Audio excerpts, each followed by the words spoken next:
Okay, some big news here on the old self-defense front.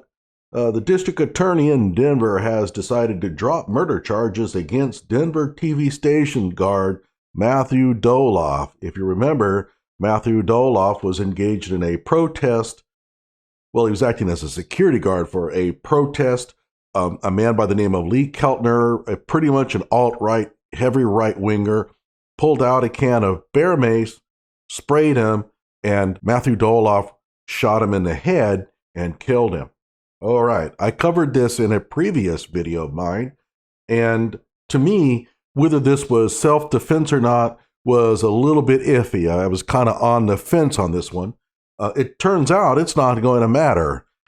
Hello out there. I am trying to get through. Okay, so there were some photographs posted by the Denver Post that show what happened here. And so I'm going to show, this is the first of the photographs that show Keltner and Dolloff in the same frame. Keltner is pretty aggressive here. He's advancing on Dolloff.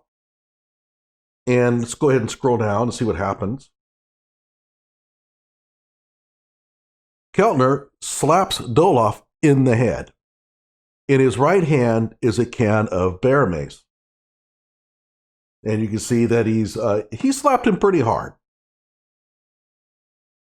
And we continue on. Now notice the hands of Keltner. He's got the bear mace in his right hand. His left hand has just slapped Dolloff. And as we go down,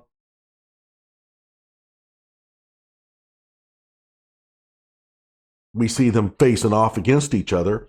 They're apart by about, 6 feet here. And right here is where a lot of people contend that Dolloff is reaching for his weapon. If so, it would be hard to, let's say, justify this because Keltner does not have anything in his hands that would be considered to be a deadly weapon. Although maybe bear mace, I can see an argument for it. Now here, Dolloff is clearly going for his weapon. And does he see a serious threat to his life at this point? To me, I don't think so, but I can understand how someone might feel that way. At this point, Keltner pulls out the bear mace and Dolloff shoots him in the head.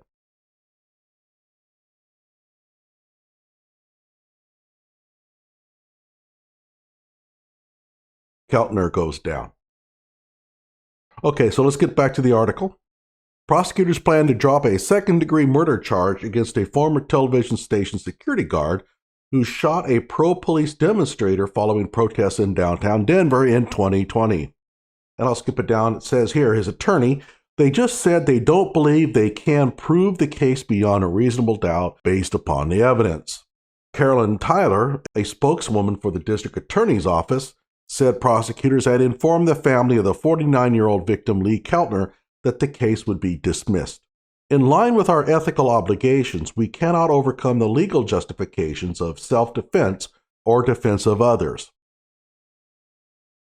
Dolloff was hired by NBC affiliate KUSA of Denver to protect a producer covering the October 10, 2020 Patriot Muster demonstration and BLM Antifa soup drive counter-protest. Police say Keltner was arguing with a black man as the rallies broke up before getting into an altercation with Dolloff. It doesn't matter. Why are we mentioning this? It has nothing to do with the actual shooting. But I think you know why they're mentioning it. Keltner slapped Dolloff in the head, and Dolloff pulled a handgun and shot Keltner as Keltner fired pepper spray at him. A cell phone video taken by KUSA's producers suggests Keltner was upset that his initial dispute was being recorded. The producer resumed filming after the shooting and tells responding officers he is with the press and says of Keltner, "That guy was going to get me." I'm not sure how, but okay, maybe he was fearing that the guy was going to beat him up, spray him. Maybe he thought that Keltner had a weapon. Don't know. He also says the security guard shot Keltner because Keltner used pepper spray. Is that an adequate reason for shooting somebody? I mean, that would be up for a jury to decide. So why is the DA dropping charges? Well, there could be a number of reasons. Number one, maybe the DA is right. Maybe they looked at the actual facts concerning the case and decided, you know what, there's just no chance in hell we're going to get a conviction here. Keep in mind, they had the Kyle Rittenhouse case has already ended. Kyle got all 12 jurors to side with him. They may have looked at that and said, what are the chances that we're going to get all 12 jurors to side with us? Probably not very good. Let's go ahead and drop the charges. Another reason why I think that they may have dropped charges was a little bit of a payback against conservatives for the Kyle Rittenhouse verdict. In other words, we wanted Kyle Rittenhouse convicted. He's a murderous thug. They let him go. They're all happy about it. He's out there making a hero of himself. Well, let's just drop the charges against Dolloff. We'll show them what it feels like. And there's another possibility, and simply that the district attorney has empathy for people they perceive to be on the left. And the reason why I say that is because the district attorney is Beth McCann, lifelong Democrat. I looked through her Ballotpedia record. She's heavily funded by unions, pretty much hangs out on the left end of the spectrum. Now, that's the only evidence I have, and it's not really even evidence, it's just conjecture. My own feeling about it is that I would have liked to have seen this gone to a jury. There are some questions about whether this was really adequate self-defense. Number one, although a lot of people claim that Lee Keltner may have been going for a weapon, there's no evidence of that. In all of the frames of photographs I have seen, at no point does he seem like he's going after anything with his other hand. Number two, there's some doubt as to whether bear mace or pepper spray can be considered a deadly weapon. And in fact, I would think that most people would probably say not. Number three, he shot him in the head. And typically, because he's a security guard, he's supposed to have a certain level of training. He should know that you're supposed to shoot at center mass if you're trying to stop a threat. A shot in the head sounds more like he's trying to just simply kill him. Those things don't necessarily add up to a guilty verdict, okay? There are arguments for Matthew Dolloff. Lee Keltner does seem to be the initial aggressor, and Lee Keltner is a pretty big dude. I mean, he looks like he can whip ass, so I can understand why Matthew Dolloff would have some fear. Does that fear justify shooting? Well, I would like to have seen a jury determine that.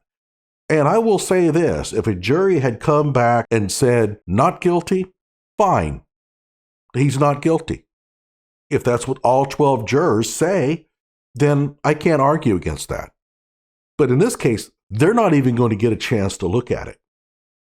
And of course, all the liberals are out there saying, well, if you thought that Kyle Rittenhouse was not guilty and you're applauding him, then you can't be upset about the Dolloff dismissal of charges. Well, you can. I mean, they're completely two different cases, different scenarios, different circumstances, different actions.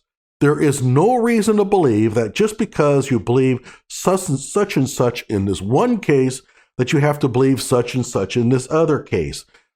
The left likes to think of themselves as intellectuals, but they rely on this whataboutism so predominantly. It seems like it's all they have. And so this is where the what if he was black argument comes from. If Matthew Dolloff was black, we don't know whether he'd be charged. If Lee Keltner was black, we don't know if he would be blamed. We don't know any of these things. This is raw conjecture based on a lot of falsehoods, myths, and misunderstandings. But whatever the case, it looks like Matthew Dolloff is in the clear.